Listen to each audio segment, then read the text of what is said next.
किसने पिलाया था पेशाब में अमृत। मित्रों, चाहे पुरातन काल की बात हो या कलयुग की, ऐसा कोई भी मनुष्य नहीं है जो अमृत पीना ना चाहता हो। लेकिन सभी को पता है कि अमृत पाना बहुत मुश्किल है। किंतु वही अमृत आपको पेशाब के तौर पे पिलाया जाए तो आप क्या करेंगे। नमस्कार मित्रों, स्वागत है आप सभी का अध्यात्म गुरु यूट्यूब चैनल में एक बार फिर। यह बात हम आपको एक कथा के जरिए बताते हैं। इस कथा का वर्णन महाभारत के यज्ञ पर्व में मिलता है।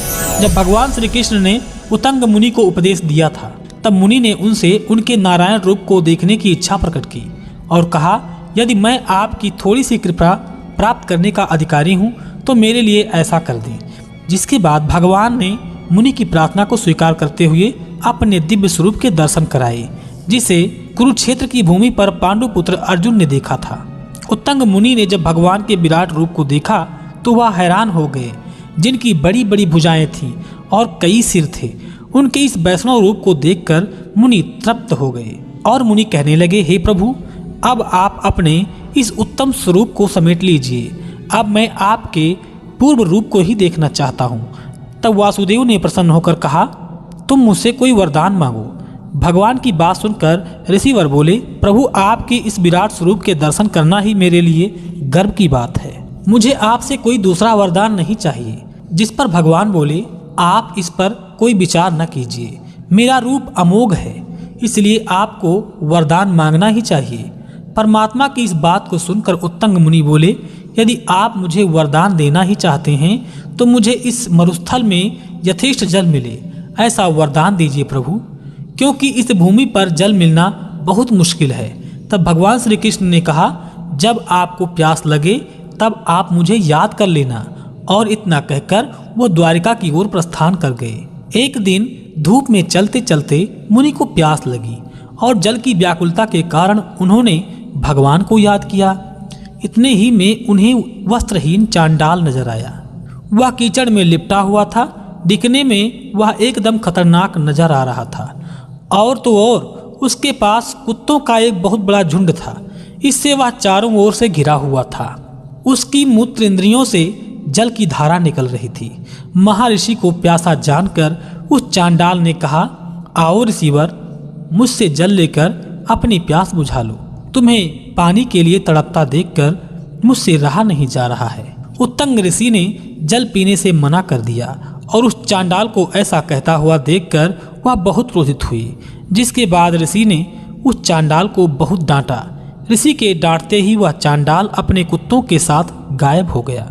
यह दृश्य देखकर वह बहुत क्रोधित हुए और मन ही मन सोचने लगे कि लगता है भगवान कन्हैया ने उन्हें धोखा दे दिया और उन्होंने मेरे साथ छल किया है। तभी वहां अचानक से भगवान श्री कृष्ण प्रकट हो गए। तब उत्तंग ऋषि ने कहा, एक ब्राह्मण के लिए पेशाब का जल देना उचित नहीं था प्रभु। तब भगवान कन्हैया मधुर स्वर में बोले, हे महर्षि, वह जल आपको जिस रूप में दिया गया उस तरह से उचित था, परंतु आप उसे समझ ना सके। मैंने आपके लिए इंद्रदेव से कहा था कि उत्तंग ऋषि को जल के रूप में अमृत प्रदान करना है। मेरी बात को सुनकर इंद्र ने बार बार कहा कि किसी मनुष्य को अमृत पिलाना नियम के विरुद्ध है, इसलिए आप यह वरदान उन्हें ना दें। इसके जगह पे कोई दूसरा वरदान दे दीजिए। किंतु मैंने जोर देते हुए कहा था कि उत्तंग मुनि को अमृत ही देना है। तब देवराज इंद्र ने कहा, अगर अमृत ही देना है तो मैं चांडाल का रूप धारण करके ही उन्हें अमृत दूंगा। यदि आप इस पर ग्रहण करेंगे तो ठीक है, किंतु अगर उन्होंने इसे अस्वीकार कर दिया तो मैं उन्हें अमृत नहीं दूंगा। इस तरह के शर्त के कारण देवराज इंद्र चांडाल का रूप धारण करके आपके सामने आए थे, लेकिन आपने डांट कर उन्हें वहां से जाने के लिए विवश कर दिया। यह आपके द्वारा किया गया बहुत ही बड़ा अपराध था। लेकिन हे ऋषिवर, यह बात तो बीत गई। अब मैं आपको जल की इच्छा पूरा करने का दूसरा वरदान देता हूँ। जब जब आपको पानी पीने की इच्छा होगी तब तब मरुस्थल जैसी भूमि पर झमाझम बरसात होगी। वे मेघ ही आपको जल प्रदान करेंगे और बादलों को उत्तंग मेघ के नाम से जाना जाएगा। भगवान कन्हैया की यह बात सुनकर उत्तंग ऋषि बहुत खुश हुए। इस समय भी उत्तंग मेघ वर्षा करते रहते हैं। इस कथा से हमें यह सीख मिलती है कि कोई भी चीज़ हमें आसानी से नहीं मिलती है। तो मित्रों, यदि आपको किसी बात की पहले से जानकारी थी तो नीचे कमेंट करके ज़रूर बताएं। और आज की इस वीडियो में बस इतना ही। हम उम्मीद करते हैं हमारे वीडियो के जरिए आपको कई सवालों के जवाब मिल गए होंगे।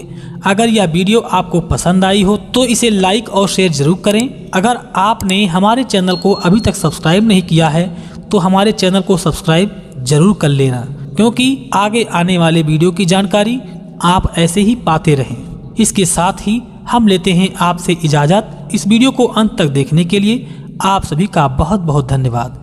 जय श्री राम, जय हिंद, जय भारत।